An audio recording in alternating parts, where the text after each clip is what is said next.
So you go from recording in the studios Uh-huh. at 15, just putting up your own money, probably Right. like $50 an hour or something like that. Right. I'm sure that's what it was Right. around. The reel was at the time was around 16. Yeah.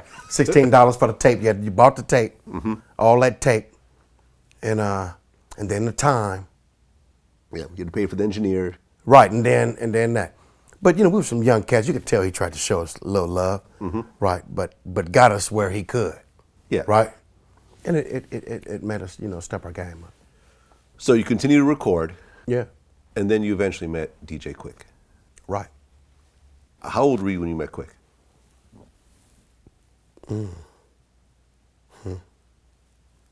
I don't know. I don't remember. Like Okay. 20. 20? 24, 25. Okay, so you, by that time, you'd been doing it for almost 10 years. Yeah, I've been doing this, man. Okay. Were you releasing projects on your own or No, no? I'll just do it just to be doing it. Aha. So you're paying for the studio time, but you're not putting it out. Yeah. I mean, just some of my homies and, Okay. That was my audience, man. My homies and, my family, my little cousins, and, I always had one for them, you know what I mean? At night, they go to bed and I'll bust a rap before they go to bed, tell them a little story, and then start laughing, talk about, smoking weed and hoes and shit like that, so they was my little fans, man. So it was like a pure, just an art expression for you. Yeah, It wasn't a business. I had to do it now. Aha. I had to do it. Okay. It's something I just had to do. But then you meet DJ Quik. Right. And Street Gospel came out in 97. I met Black Tone first. Okay. Black Tone. Then I met DJ Quik. Okay, I'm not familiar with Black Tone. Well, Black Tone is a DJ Quik's homie. Okay. Yeah. Yeah, very, very, Okay. So you important meet Tone, person here. and then he introduces you to Quik? yeah. He introduced me to everybody. High C, Second to None. Aha. Oh, Quik's whole crew. Yeah. Got it. Did Quik see the vision right off the bat? Yeah. He saw it. And if his album came out in 97, your album came out in 97, I assume you were working on it like in 96 or so? Yeah. Yeah. Okay. And by that time, Quik had already had a big body of work. Yeah. His Yeah, he first was- album was, Yeah. what was the name of that first album that Quik put out? Tonight. Yeah, the one with Tonight on Safe it. Sound, all that. Yeah. Yeah. Yeah, He had man. big hits on the radio. Yeah. I He couldn't was, believe it. I can't believe it. They heard me on a cassette, man, on a little tape. Right. And he had already worked with Tupac. He was pretty much the main. Yeah. Hold on a second. Yeah, man. Yeah, Well, yeah. Right, yeah. Well, Death Row thing. let me rewind for a second. I guess you were in the sessions for The Chronic? Yeah, I was, man. Aha. And The Chronic was what, 93? 92. 92. Okay. So that was before Quik. Yes. Aha. I had been waiting on him for years. Aha. I've just been in line waiting on him. Okay. So I was there with Black Tone every day. Aha. Okay. And that was some of the things. But you're sitting in on the making of The Chronic, which, no offense to your projects, but The Chronic is considered one of the greatest hip-hop masterpieces. You damn right. You know what I'm saying? You damn right.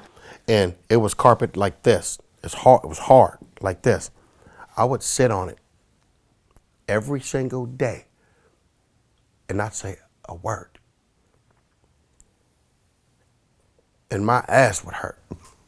If I got a chance where it was a little pillow around, I came up.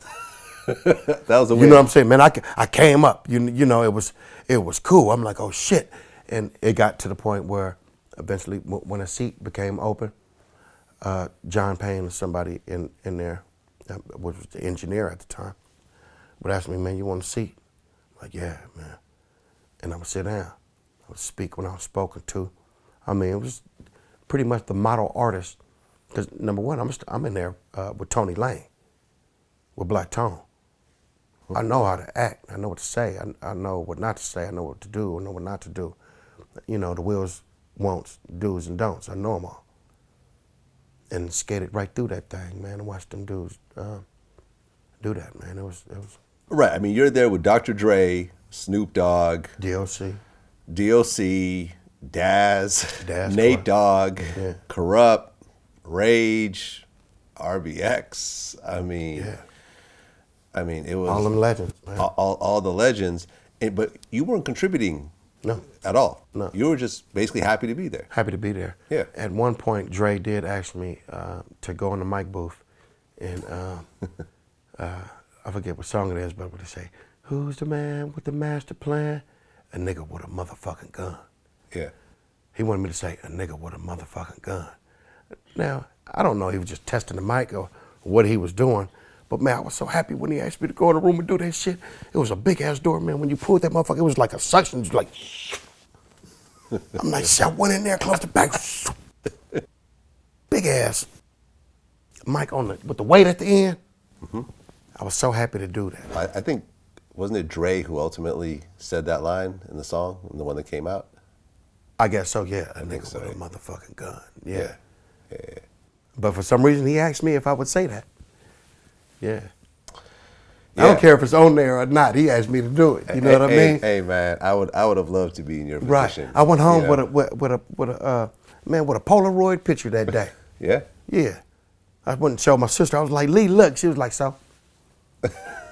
You know, she's my worst critic in the world, man. I talk about that. That's another Vlad interview right there. Okay. So you sat in on the making of The Chronic. Uh-huh. So you're around Suga and all them as well. Yeah. So then you meet, then you and DJ Quik start to link up. Right. And I guess Why You Bullshittin' was originally meant for Tupac? The music, yes. Aha. Yes. Okay. It was meant for Pac, and it ended up being for me. And what a hell of a story that. I mean, that's some hell of a music, just period. You know. Yeah, dude is mad scientist, man. Did you continue to hang around Death Row after The Chronic? You know, as they... No, because we had went on and started Laneway Records. Aha. Yeah, with Black Tone. So you and Black Tone started a Yeah. record label together? Yeah. Aha. Yeah. Got it. Yeah. Okay. And then that's how he linked you up. That's right. with We took all Quik that good knowledge that we learned from Got it. Dre, Snoop, and everybody, and we applied it, and we won with it.